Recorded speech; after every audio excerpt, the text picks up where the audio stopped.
पुरानी पेंशन की बहाली के मुद्दे पर आंदोलित सरकारी कर्मचारियों की मांगों को लेकर के भले ही केंद्र की नरेंद्र मोदी सरकार ने संवेदनहीनता दिखाते हुए सरकारी कर्मचारियों की मांगों को बजट में जगह न दी हो, लेकिन इसका मतलब ये नहीं है कि पुरानी पेंशन की बहाली के मुद्दे पर आंदोलित सरकारी कर्मचारियों की मांगों को उठाने वाला कोई नहीं है। बल्कि विपक्ष ने इस पूरे मुद्दे को उठाने का फैसला कर लिया और माना यही जा रहा है कि जब बजट सत्र का आगामी समय से चलेगा तो वहां पर विपक्षी दलों की ओर से पुरानी पेंशन की बहाली समेत सरकारी कर्मचारियों की अन्य मांगों को प्रमुखता के आधार पर उठाया जाएगा। दरअसल जैसे ही बजट पेश हुआ और उसमें सरकारी कर्मचारियों की सभी मांगों समेत पुरानी पेंशन की बहाली के मुद्दे को नजरअंदाज किया गया तो सरकारी कर्मचारियों और उनके प्रतिनिधियों में भारी निराशा देखने को मिली और उनका गुस्सा फूट पड़ा। इसी के बाद से विपक्ष की ओर से इस बात की तैयारी की जा रही कि पुरानी पेंशन की बहाली समेत अन्य मांगों को लेकर के खासकर सरकारी कर्मचारी जो पुरानी पेंशन की बहाली के मुद्दे पर आंदोलित थे और वो तमाम तरह की अपनी मांगे रख रहे थे, उस पर एक बार फिर से गंभीरता से संसद में चर्चा करने की जरूरत है। माना यही जा रहा है कि विपक्ष इस बार लोकसभा और राज्यसभा में केंद्र की नरेंद्र मोदी सरकार को घेरने की पूरी कोशिश करेगा, क्योंकि सभी वर्गों को लेकर के पुरानी पेंशन की बहाली के मुद्दे पर आंदोलित सरकारी कर्मचारियों में काफी ज्यादा निराशा देखने को मिल रही है। आपको बता दें कि ये सभी लोग लगातार बजट से उम्मीद लगा करके बैठे हुए थे, उनको लग रहा था कि सरकारी कर्मचारियों की इन सभी मांगों को सरकार पूरी कर देगी, लेकिन पुरानी पेंशन की बहाली के मुद्दे पर आंदोलित सरकारी कर्मचारियों को निराशा तब हाथ लगी जब बजट पेश हुआ और उनका जिक्र तक नहीं किया गया। यहां तक कि एनपीएस में भी सरकार ने कोई बड़ा ऐलान नहीं किया है, यूपीएस का तो नाम तक नहीं लिया गया और न ही एनपीएस का नाम लिया गया। इसी के बाद से पुरानी पेंशन की बहाली के मुद्दे पर आंदोलित सरकारी कर्मचारियों के जो प्रतिनिधि थे वो निराश हो गए, खुद सरकारी कर्मचारी भी निराश हैं। अब विपक्ष इस पूरे मामले पर सरकारी कर्मचारियों को अपने पाले में लाने के लिए इस मुद्दे को संसद में उठाने की कोशिश करेगा और सरकार से यही सवाल पूछा जाएगा कि जब आप लगातार आर्थिक तरक्की की बात कर रहे हैं, 2047 तक में भारत को विकसित बनाने की कवायद में जुटे हुए हैं, तो फिर आप अपने सरकारी कर्मचारियों के लिए सुरक्षित पेंशन क्यों नहीं दे पा रहे हैं। और इसी मुद्दे को लेकर के विपक्ष पूरी तरीके से गोलबंदी करने में जुटा हुआ है और माना यह जा रहा है कि आगामी समय में जब भी संसद का बजट सत्र चलेगा तो उसमें विपक्षी दलों के सांसदों की ओर से इस पूरे मुद्दे को पुरजोर तरीके से उठाया जाएगा। जाहिर सी बात है कि पुरानी पेंशन की बहाली के मुद्दे को लेकर के पुरानी पेंशन की बहाली के मुद्दे पर आंदोलित सरकारी कर्मचारियों के प्रतिनिधियों को अंदाजा था कि केंद्र की नरेंद्र मोदी सरकार इतनी आसानी से सरकारी कर्मचारियों के मांगों का समाधान करने वाली नहीं है, इसीलिए उन्होंने राष्ट्रव्यापी आंदोलन की तैयारी पहले से ही शुरू कर दी थी और माना यही जा रहा है कि मार्च तक में पुरानी पेंशन की बहाली के मुद्दे पर आंदोलित सरकारी कर्मचारी राज्यों की राजधानी से लेकर के राष्ट्रीय राजधानी दिल्ली तक में आंदोलन को नई रूपरेखा दे करके अपने आंदोलन का बिगुल फूंक देंगे और इसको पहले ही साधने के लिए विपक्षी दलों की ओर से कवायद की जाएगी, क्योंकि जाहिर सी बात है कि अभी संसद का बजट सत्र चल रहा है और उसमें अगर पुरानी पेंशन की बहाली के मुद्दे को विपक्षी दलों की ओर से उठाया जाता है तो जाहिर सी बात है कि सरकारी कर्मचारियों के बीच उनका माइलेज तो बढ़ ही जाएगा और इसी के साथ उनकी ताकत को भी और ज्यादा मजबूती मिल सकती है। इसलिए पुरानी पेंशन की बहाली के मुद्दे को लेकर के सरकारी कर्मचारियों के बढ़ते रोष को देखने के बाद विपक्ष ने इस पर अपनी रणनीति बनानी शुरू कर दी है। माना जा रहा है कि लोकसभा और राज्यसभा में एक बार फिर से पुरानी पेंशन की बहाली का मुद्दा गूंजने वाला है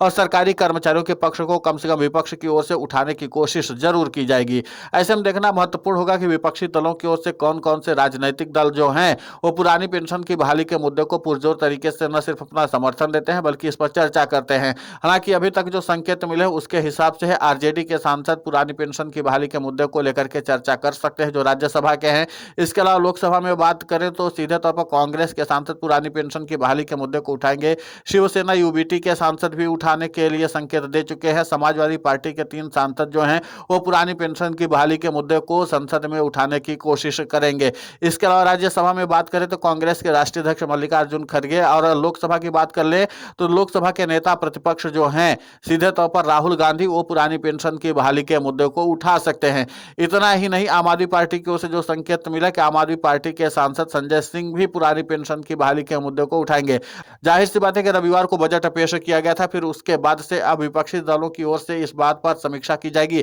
कि बजट कितना ज्यादा लाभदायक और कितना ज्यादा आम लोगों के लिए फायदेमंद साबित होगा। इसकी समीक्षा विपक्ष की ओर से की जाएगी। किन किन सेक्टर में सरकार को और भी ज्यादा ध्यान देने की जरूरत थी, उन्हीं में से एक सेक्टर आता है सरकारी कर्मचारियों का, कि सरकारी कर्मचारियों को लेकर के जो उम्मीदें थी उनकी उम्मीदों पर सरकार ने पारी फेर दिया है और इसी के नाते से माना यही जा रहा है कि विपक्षी दलों की ओर से पुरानी पेंशन की बहाली के मुद्दे को उठाया जाएगा, क्योंकि लंबे समय से विपक्ष जो था वो पुरानी पेंशन की बहाली के मुद्दे को संसद में उठा रहा था और इसके बाद जब सरकार ने इस पूरे मामले पर अपनी संवेदनहीनता दिखाई और सरकारी कर्मचारियों को निराशा दिया है तो जाहिर सी बात है कि अब सरकारी कर्मचारी भी इस पूरे मामले पर चुप बैठने वाले नहीं है और उसके पहले सरकारी कर्मचारियों का आंदोलन सड़क पर उतरे उसके पहले ही विपक्षी दलों की ओर से इस पूरे मामले को लोकसभा और राज्यसभा में उठा करके सरकारी कर्मचारियों के बीच अपनी जो इमेज है उसको मजबूत करने की कोशिश की जाएगी, क्योंकि आगामी समय में विधानसभा चुनाव है और उसके पहले अगर पुरानी पेंशन की बहाली के मुद्दे पर सरकारी कर्मचारियों को साधने की कवायद विपक्ष की ओर से की जाती है तो जाहिर सी बात है कि इसका सियासी तौर पर भी फायदा लिया जा सकता है, क्योंकि सरकारी कर्मचारियों का एक बहुत बड़ा धड़ा ऐसा भी है जो पुरानी पेंशन की बहाली के मुद्दे पर सत्ता परिवर्तन करने के लिए आमादा है।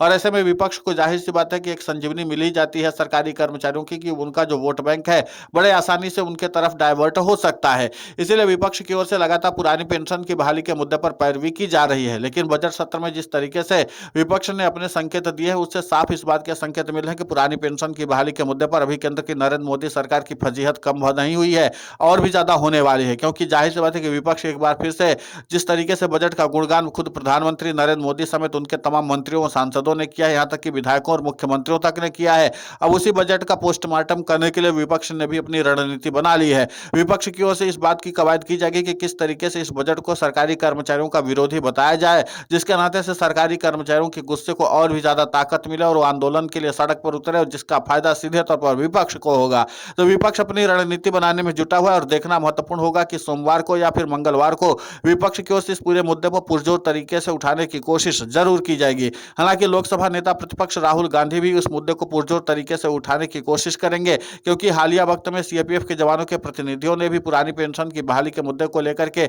अपनी चिंता जाहिर की थी और इसके बाद राहुल गांधी से भी आग्रह किया हुआ है कि आप इस मुद्दे को पुरजोर तरीके से लोकसभा में उठाइए और सरकार से सवाल पूछिए। इतना नहीं, राज्यसभा में भी नेता प्रतिपक्ष जो है मल्लिकार्जुन खड़गे वो भी पुरानी पेंशन की बहाली के मुद्दे को और भी ज्यादा धार देने की कोशिश करेंगे जरूर, क्योंकि पुरानी पेंशन की बहाली का मुद्दा अब लगातार हाईलाइट बना हुआ है और इन सब के बीच पुरानी पेंशन की बहाली के मुद्दे पर आंदोलित सरकारी कर्मचारियों और उनके प्रतिनिधियों ने राज्यों की राजधानी से लेकर के राष्ट्रीय राजधानी दिल्ली तक में आंदोलन करने का फैसला कर लिया है। आपको बताएं मध्य प्रदेश में तो मध्य प्रदेश की ओर से तो लगातार कवायद की ही जा रही थी पुरानी पेंशन की बहाली के मुद्दे पर आर या पार की लड़ाई की। वहां पर आजाद अध्यापक शिक्षक संघ ने 8 फरवरी को अपने आंदोलन का आगाज करने का फैसला कर लिया है। वो ब्लॉक स्तर से लेकर के जिला और तहसील से लेकर के प्रदेश की राजधानी तक में भी आंदोलन करने के लिए तो आमादा है और जाहिर सी बात है कि पुरानी पेंशन की बहाली के मुद्दे पर आंदोलित सरकारी कर्मचारी किसी भी हाल में चुप होने वाले नहीं है। राज्यों की राजधानी से लेकर के राष्ट्रीय राजधानी तक में अगर सरकारी कर्मचारी आंदोलन कर रहे हैं तो जाहिर सी बात है कि सड़क से लेकर के संसद तक सरकारी कर्मचारियों की आवाज भी गूंजने वाली है,